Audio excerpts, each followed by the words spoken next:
Hello, my name is Lewis Cobble. I'm an apiary inspector with the North Carolina Department of Agriculture. And about 4 years ago, I did a video on how I collect my Varroa samples in the field and process them in the kitchen. And this video is just a little update. I've tweaked things just a wee bit. And so I'm just going to kind of show you, demonstrate how I do it.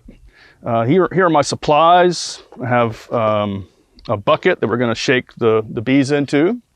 And have a 1/2 cup scoop. So once we shake the bees in here, we're just going to get our 1/2 cup scoop.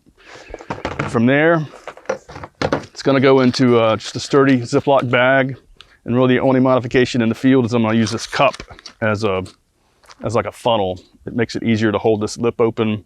I can hit the bag with my bees and then zip it up. And we've got our sample. The other thing is I've got some sturdy paper here. I'm going to write the colony ID on a little scrap of paper. It's going to go in the bag with the bees. I'm going to write that ID number in pencil. I don't have to worry about the ID number running if I write it in ink, so I'm just going to use pencil. And that's it. So pretty simple. I love this method because I can just collect that sample as I'm doing my regular inspection. Do I have a laying queen? Is the brood healthy? Do they have enough food? Do they have the right amount of space? Do they have too much space? As I'm answering all those questions, I can grab that mite sample or the Varroa mite sample, throw it in the bag, throw that in the bucket, go to the next hive. Makes it really nice to get in and out of the apiary pretty quick. So from here, I'm going to light a smoker, suit up. Then we'll go over to the apiary and we'll demonstrate how to collect one sample. And then from that, we'll take that back to the kitchen and we'll show you how we process it.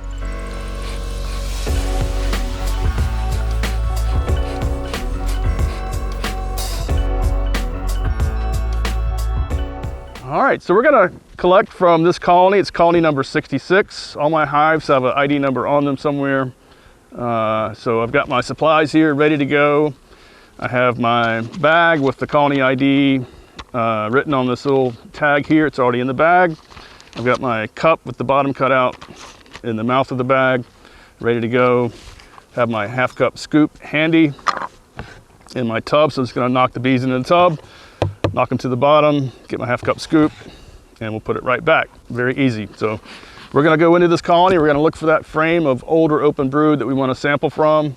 Make sure that the queen is not on it. And we'll grab our sample. We're going to look for that frame of older open brood that we want to sample from. I'm going to make sure that the queen's not on that frame. So let's see what we got.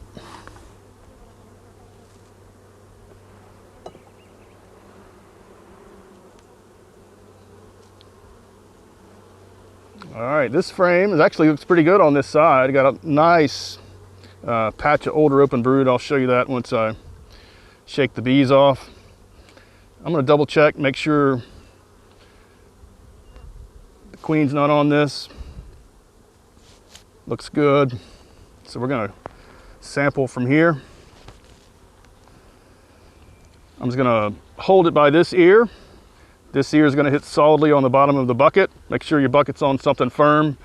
If it's just sitting in the grass, you can knock a hole in your bucket. So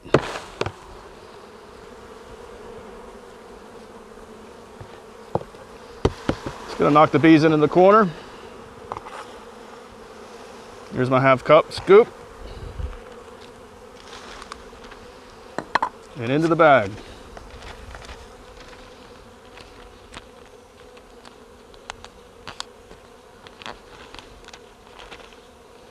Just gonna make sure we get that sealed good.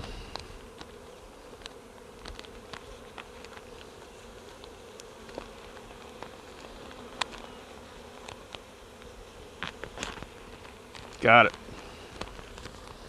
We can set that to the side. The rest of the bees can go back. I'm gonna bring this frame to you so you can see that older open brood that we're looking at. I don't know if you can see into these cells. We got some cat brood in the middle And just on the outside of that cat brood, lots of old rope and brood. So these mites are going to be riding around on nurse bees looking for that old rope and brood to hop into. That's why we like to sample old rope and brood like that. All right, so let's just go back to the colony.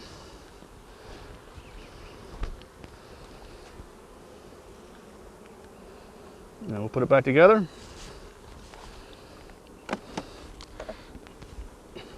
If I were doing a regular inspection, I could look and see, you know, do they need food, do they need space, whatever. But I've just recently looked at this, it's all good. And so that's how we'll collect our sample. You can move through the apiary pretty quick, grabbing those samples, throw them in Ziploc bags, and then take them back to the house and monitor from there. Get you in and out of the apiary pretty quick.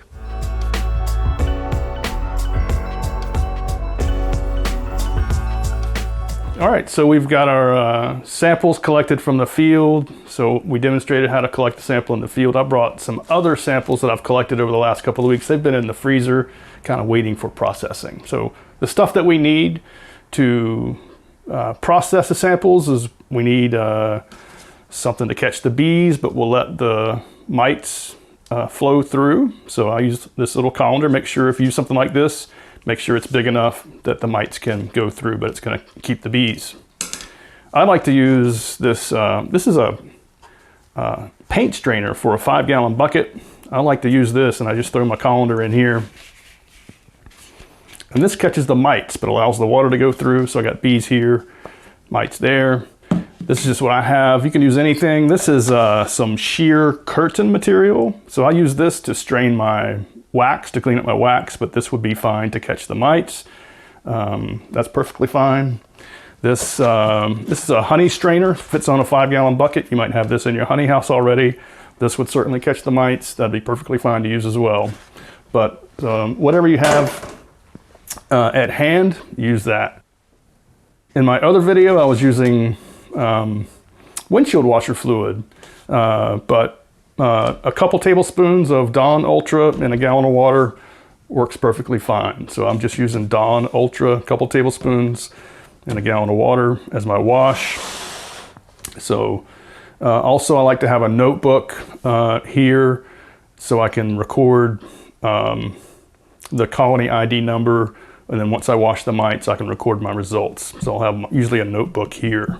So let's go ahead and wash a sample. This looks like it's sample number 1. All right, so we're gonna get started right here at the island. I'm just gonna take my solution, pour it into the bag.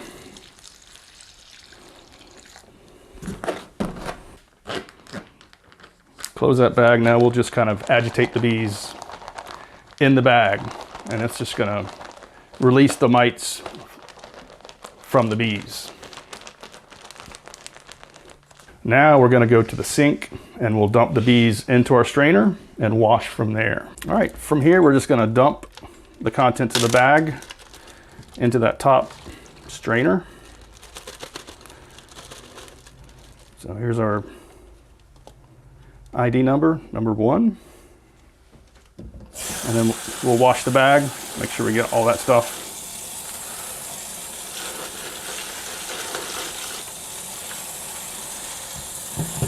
Then we'll just wash the bees.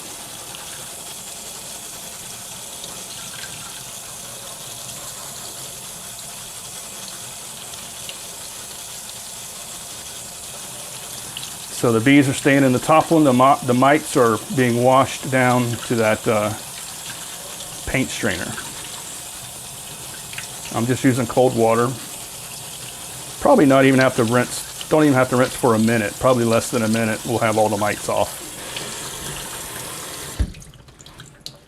And then the mites are revealed on this strainer. So there's some other trash in here. So all this black stuff, that's not mites, but we do see the reddish brown ovals. 1, 2,